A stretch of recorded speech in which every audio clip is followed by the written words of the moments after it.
All right, let's talk about the news. What else Here's is the new? story from CNBC. DeSantis donors privately worry about campaign as Florida governor lags in 2024 polls. They say some of Ron DeSantis' fundraisers have recently heard concerns from donors about the trajectory of his campaign. The governor continues to lag Trump in GOP primary polls. Ken Griffin, the billionaire CEO of Citadel and previous DeSantis mega donor, continues to assess the field.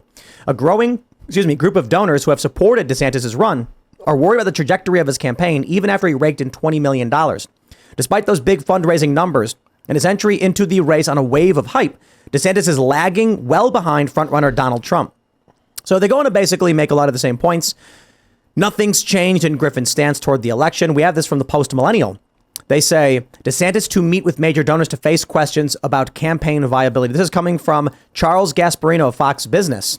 Ron DeSantis planning to meet major East Coast donors next week at a private gathering in Southampton. He faces questions about viability of his campaign as he stalled in the polls. I hear he's planning to tell donors that he will play the long game.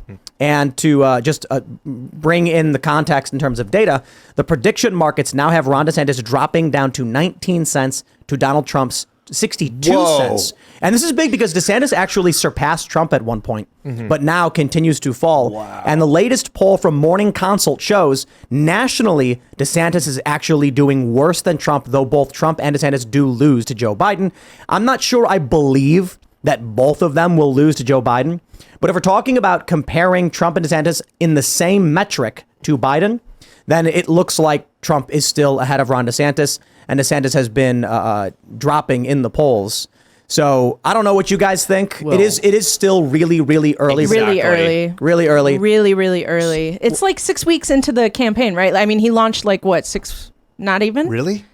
How it long feels ago like it's was been it? going on for a long time. Yeah, know. I mean, look. Well, that's what I'm saying. It's like a week in politics is like a freaking year, you know? Yeah. It's like, That's also true, but I think especially like a week with respect to his campaign, things have gone so south in so many ways. There's a lot about DeSantis, and I've said this before. There's a lot about him I like, I think, and there's even people on his campaign who I know and like, but I think some of the people making decisions there could have been more wisely chosen. Yeah, I mean, I don't know anything about the people there. No, I'm just saying with respect to how his campaign is acted. No, I'm yeah, saying I think there have been a understand. lot of blunders. Yeah, I understand that. And I you know, whoever has a team around them, like whatever candidate has a team, I don't think that that's reflective of the way that the actual candidate could lead. I'm still like super pro DeSantis. I think it is incredibly early. I'm pro DeSantis for many reasons. I choose him over Trump for many, many reasons, and we can get into that if you guys are interested. But I think it's incredibly early, and yeah, I don't think things have really even gotten started. I mean, we have the debates in August. We have this new town hall coming up with Tucker. And I think he's going to get the message out there. What's 7 weeks. I just want to make sure. 7 weeks. Yeah, Okay. he launched 7 weeks ago. What's the town hall with Time. Tucker? I think it was just announced that Tucker's hosting like a town. I don't think it's a debate. It's a town hall with like all of the Republican candidates except for Donald Trump. I don't know. Oof. He's not going. Trump's pulling a Biden. Did he? Well, He's did he say? Trump is running from the basement. I mean, it's you know. Yeah. So I think sad. again, I think that there have been a number of like strategic blunders from the DeSantis campaign. You are correct that it's very early. I mean, it's like 8 months away. Yeah, exactly. 9? We have quite a lot of time. I do think that the DeSantis campaign is probably going to have to rethink some of what they're doing, and we'll see how this meeting with the donors go. But yeah, it's going to be a little while before we can definitively say this person is more or less likely to get the nomination. I've got a projection. I think that Ron is not going to be able to match Vivek's energy, and by the time 3-4 months from now, those numbers will be flipped. I don't know if this is actually going to happen. Vivek Those just numbers will jumped be again. flipped. Yeah, I know. Vivek is at 10 cents in the prediction markets. That's up from 9 from like 5 seconds. From 1 minute ago. From about 10 minutes ago is at 9. It's jumped up again.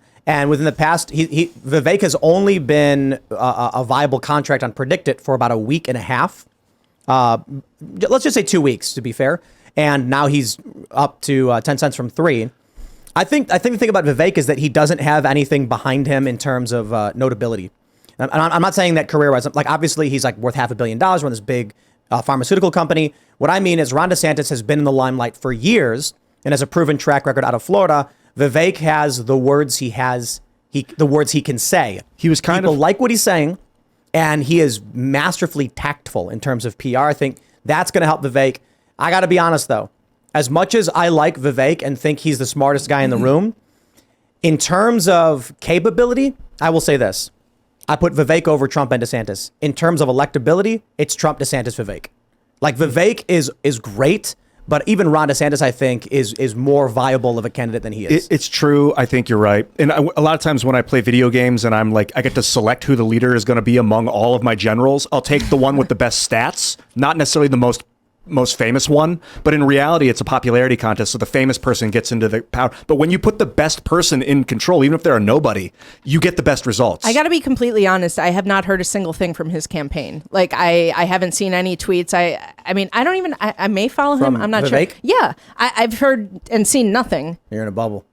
No, I'm not in a bubble. I'm very involved in. I have my eye on everything, but like I mean, you know, I'm not tapped into different news sites like you are, but like I'm part of the conversation and the dialogue, and I'm not, you know, I follow a lot of people, but diverse people that. But I think you make a good point too. Yeah, like, exactly. Like Vivek really has not broken out into this space. So Yeah. I don't Not at literally all. I mean you're in mean, a I bubble. don't know Vivek how- is not there yet. I've know how seen he exactly, could. and I agree with you. I've seen a lot of clips of him floating around. I've seen different public statements he's mean, made. I haven't noticed anything specifically from his campaign. I saw him give not the saying that- speech in Miami with, like at Trump's when Trump was getting indicted. You know, he went down and he was speaking at a podium, and that's the last I saw of him. So I think he's sucking up to Trump a little. No, Are you Vivek. kidding? Yeah, He's a hardcore Trumper. yeah. I've interviewed him multiple times. I mean, and- I'm saying perception-wise, from the outside, he Interesting. literally went down to Miami and gave a huge speech, like, you know, in support of Trump. Yeah, obviously because of the false indictments. Yeah, I think no, that's a little I- bit different from being a Trumper, though. I Right? agree. Yeah. I agree, but I think, you know, he continuously praises Trump. I mean, because he understands that you can't lose that base, right? Or he's scared of it. He's scared to lose the cult base. I think that's The unwarranted. base. Magadonians. I think that's unwarranted. Vivek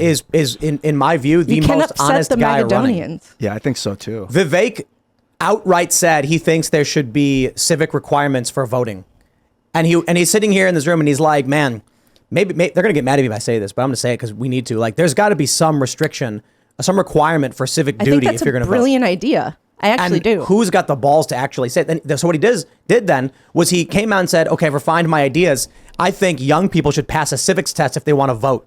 And it's just like, wow, like that's a bold thing to Yeah, say. but who writes the test? I think you might ask him that No, question. yeah, right, You for guys sure. kind of came to an impasse. Wow. That's why I think signing up for the selective service was like the smart compromise. Men and women have the option to do it. If you don't sign up, you don't vote. If you do sign up, you can vote, but that makes you eligible for the draft. The draft almost never happens, or it's not likely to happen. So it's like it's a clever workaround. And but that is just one issue where if you actually watch him give talks and speeches and stuff, he won't run away from questions. Yeah, but who he'll actually straight up. watches him? I don't see him anywhere. Well, just I mean this got is a why he's YouTube in third channel. place. Right. No, but I mean, I'm saying like that he has some good ideas. I'm not knocking that at all. I'm just saying, I mean, to think that he's a serious candidate right now in this race is silly. And like, I mean, but you know, it Third is place. it Yeah, is I mean, he's in incredible. third place. It's but come on now. Vivek And Ramaswamy on YouTube. He's that's how you polling go. third place as well. Vivek So That's fine. And like I 2024. said, you know, it is super early. We have no idea what the campaign's going to look like in a month, or the primary is going to look like in a month, 2 months. I think Didn't 7 Ted months. Cruz win like the first battleground state in the 2016 primaries or whatever? Like Ted Cruz won Yeah, he some definitely state or won something, and then some. everyone was like, "Oh, it's and Trump ended up turning things around." I think that with Vivek, that the global economic order is very concerned about him getting into power because he's straight up like, we're not investing in BlackRock anymore. We're taking our money and we're investing in American indexes. We're going to get away from ESG. We're going to take control of our financial system. And that's like the main force of control of the global technocrats is the financial system. They want central bank digital currencies, and they want to be able to turn your bank account off if you want to buy things they don't want you to buy, if you say something they don't want you to say. They did it with the Canadian truckers. And I think Vivek he's so smart, and he knows when to talk and when not to talk. That being said, I think that's a big part of the reason why the media hasn't propped him up at all. They haven't propped up really any of the Republican candidates. I think they're propping Trump up. You think so? I think so that I they think can say- liberal media. I think that I mean, this is a little conspiratorial, but it's my theory. I think that they are prosecuting him right now to bump his numbers up because they want him to be the nominee. The Democrats desperately want Trump to be the nominee, and they say it all the time. There were just some clips that went out on, I think it was MSNBC, where they're saying, you know, they want Trump to be the nominee. They're salivating over it. And I think it was in Whoopi Goldberg 2016 said that on The View. She was like, "We don't want DeSantis. We can beat Trump. We Right. don't want DeSantis." Well, we of also- course they can. Yeah. That was also true in 2016. The Clinton campaign campaign engaged in the Pied Piper strategy. They wanted Trump to be the nominee, but then look how that worked out for him. Right. I agree. look, but they're with much that- more scared of DeSantis at this point. And I don't think so. With that Georgia Democrat who just defected and joined the GOP. yeah, good for her. Yeah, I don't believe them when they're like, or I don't believe they're correct when they're like, we should have Donald Trump because we can beat him, but we can't beat DeSantis. I mean, yeah, okay, look, it's 50-50 right now. Trump lost 2020, he won 2016. I'm not convinced the Pied Piper strategy is their path forward. And all of his endorsed candidates, not all, but most of them, the big ones, lost in the midterms. I mean, we're on a Who? in the midterms. Most of Trump's candidates? Yeah, who? Yeah, Which candidates? I mean, Herschel, Oz, Lake. Off the top of my head, what those was are the actual The Kerry number? Lake thing was a travesty. Man. I mean, yeah, but I'm just saying, like, we're on a serious losing streak with this Trump guy. What do you think about Robert F. Kennedy? leading things? RFK Jr., what do you think? I think he's, I think it's interesting. I love that he's giving the 82% success rate. 82% of Trump's endorsed candidates won. Okay, and we still we lost everything at the end of the day. We lost the major seats that were the most important to gain. But I think that was a failure of messaging on the part of the Republican Party. I'm just directly addressing what you said That's about fine. Trump's endorsements. 82%. That's fine, won. but at the same And that's a time, big the deal. That's major good. ones that he put the most effort into, that he campaigned with, that he pushed the hardest, the big national names, the national recognition. He screwed up with Oz. That was a big I mistake. have no idea why he would make that take. It's crazy. It should have been It's Kathy insane. Barnett. I mean, Right. she was Yeah. absolutely Screwed up. incredible. And I mean, this is the thing. Trump continues to, he says he's going to drain the swamp, but then Lindsey Graham, let's hear how you feel about this. Lindsey Graham on stage with him in South Carolina. He got booed a million times, but how is Trump going to drain the swamp when he's best friends with the swamp? He hired the swamp. He's going to continue to do that. Like, I guess we vote RFK then, huh? Yeah, I'm No. going to. I will. I'll register as a Well, what are we Democrat. going to vote for? Ken Griffin? No, wait, I want to hear an answer to that though. Like, What? I want to hear an answer to that. How is Trump going to drain the swamp when he is best friends with the swamp? How, if DeSantis got on a stage with Lindsey Graham and Lindsey Graham opened for DeSantis, what would happen? What would the Trump people online say? I don't think you should go down this route because DeSantis is funded by Griffin. Now you're changing the subject though. I'm asking. Literally saying if you're gonna ask questions about Trump being surrounded by bad people, which I agree with, the same is true for DeSantis. So my point being, Vivek Ramaswamy must be our guy. Thanks for watching this clip from the Timcast IRL podcast. Hang out with us live Monday through Friday at 8 p.m. and become a member over at timcast.com for uncensored, members-only shows exclusive. Thanks for hanging out, and we'll see you all next time.